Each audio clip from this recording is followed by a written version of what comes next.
bakka jirtanitti nageenyi waaqayyo sinaa baay'atu sinirra keessaniif jechuudha saba koo.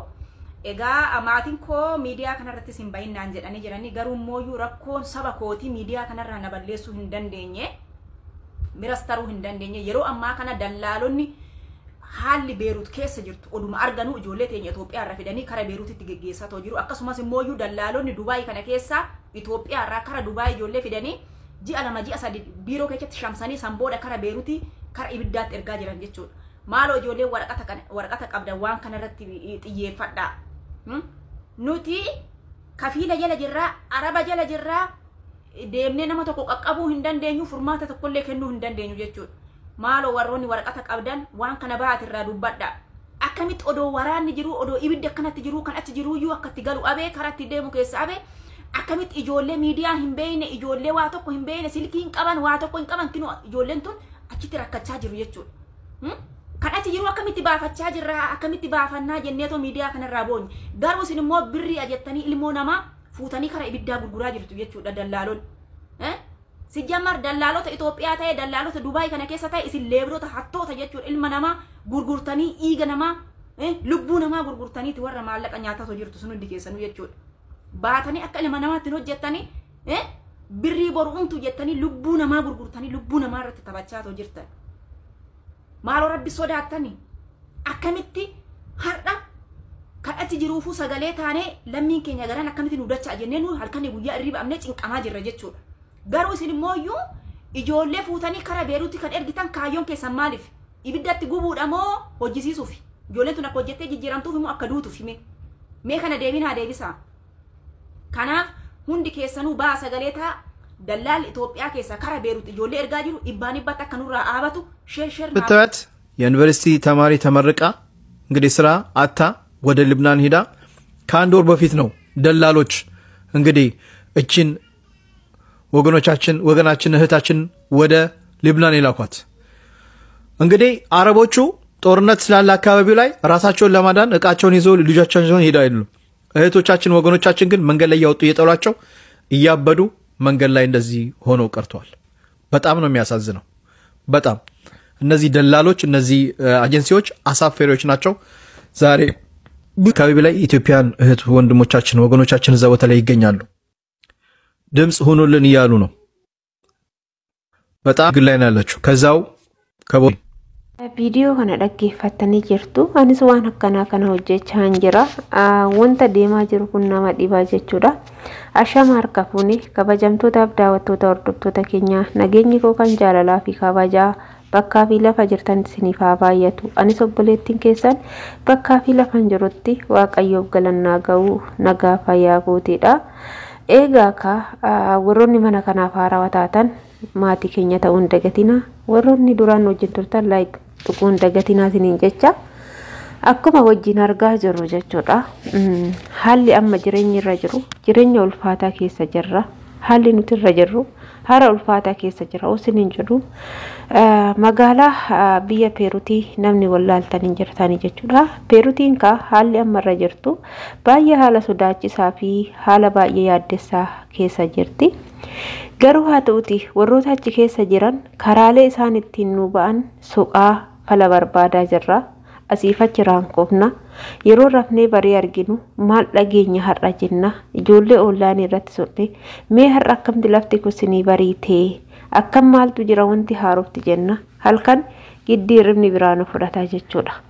Garuu haa ta'uti warroonni Itoophiyaa jechuudha dallaalonni biyya keessaa dallaalonni Itoophiyaa irraa sammuun isaanii ni hojjeta. Sammuun isaanii sirrii jira likkii jira. Yaani ofii isaaniitti jireenya lafarraa hojjetatanii jiraachuu wallaalanii nama gurguratanii jiraachuun lubbuu namaa gurguratanii jiraachuun isaanii bu'aa qaba. Dhiinni namaa kun itti iyyuu bubboru. Har'a Beeruutiin ofiifuu ibidda keessa jirti. Gubaa keessa jirti. Ofiifuu haala kanaan jirti. Akkamitti namni odoo kana argu ibidda kanatti nama erga. Osoo ilaalaa jiru ibidda akkanaa kana keessatti akkamitti nama erga. Du'i deemi du'i. Jedhee akkamitti namni nama erga dhugaa rabbii dubbachuudhaaf xiqqishuma isaaniitillee akkamitti miirri namummaa itti dhagahamuu dide.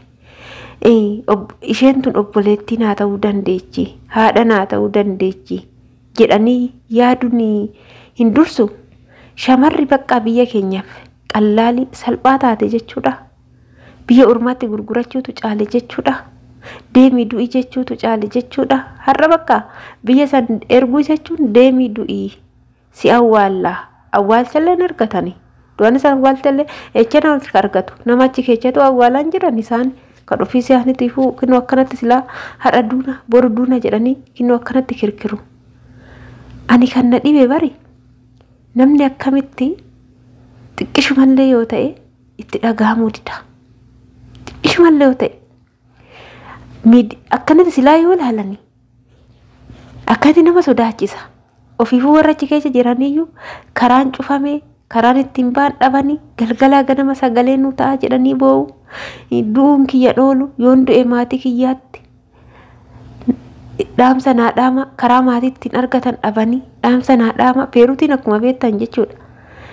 Yoo intarneetni irraa cite ijoollee baay'een siimiin fayyadaman hin beektu jechuudha. Akkoota biyyoota kaawwaniiti miti Peeruutii jechuun baay'ee ulfaata. Siimii bilbila keessatti qabachuu jechuun ji'a yoo doolaara 10 hin guunne siimiin soosirratti cufaa jechuudha. Ijoolleen doolaara 10 san ji'aan hin guunnu jecha bilbila siimii malee immoo akkanumatti lakkoofsa nama biraatiin banatanii qabatanii deemu. Intarneetni irraa cite jechuun irraa dhaabbate jechuun isaan hin argamaniyyuudha jechuudha. Baay'ee ulfaata. Yeroon amma keessa jiru keessattuu warroonni amma fakkeenya baay'een isaanii warroonni kafiila jala jiran warroonni madaamii harka jiranii madaamii faana gara madaamiitti baqatteetti gara barrii gara baadiyyaa minaaminatti bakka lolli kun xiqqooshii hin jirretti warroonni baqatan jiru. Warroonni garuu badanii ala hojjetanii waraqata hin qabne kan kireeffatanii jiraatanii gara itti deeman wallaalanii jaanja'aa jiru jechuudha.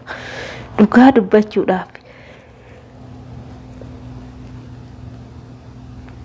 Kanaafi biyya akkanaa kana keessatti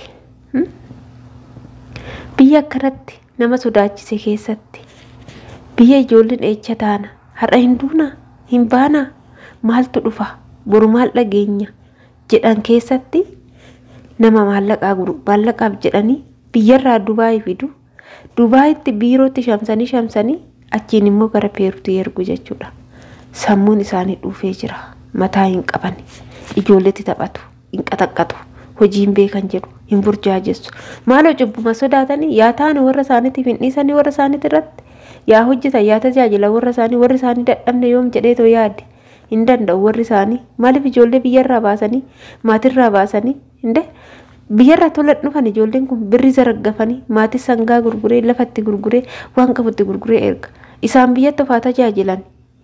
Har'a biyya ormaa ijoollee fiduuf dallaalonni 60,070 nyaachaa jiru. Gadi 100 nyaachaa jiru dhugaa rabbii dubbachuudhaaf. Mee bu'aan ijoolleen kun asis dhufanii akkanatti saqaayya'uuf caalamu maallaqa saniin hojii dandeettiin isaanii danda'u akka hojjetatanii jiraatan gorsuun hin dorsu. Dhugaa rabbii dubbachuudhaaf yoo hin taane ta'e jechuudha. Akkas isiniin jedha kabajamtoota kiyya Waaqayyo bichaan hin beeku ani maal akkan jedhu sin beeku akkamtis akkan hiiku sin beeku Waaqayyo bichaan ijoollee teenya ibidda sanitti hin kennin dallaalota biyyaallee Waaqayyoon waan hojii isaanii haa kennuuf jecha warroonni dhageettii qabdan warroonni sagalee ta'uu dandeessan iyyaa dabarsaa nuti waan dandeenyuun kun ofinnee waan qabnu irratti gadi dhiisaa jirra. Warroonni immoo kuuwwan laayikii gochuudhaan sheerii gochuudhaan namoota waan kana aggaduu danda'u bira ga'uu danda'a viidiyoon kun. Namoota sagalee dhaga'uu danda'u bira ga'uu danda'a. Kanaaf isin akkas godhaa isiniin jedha. Ani viidiyoo kun sumarraa nan goolafa. Yoon balleessa dhiifama naa godhaa jecha turtii gaarii baay'ee.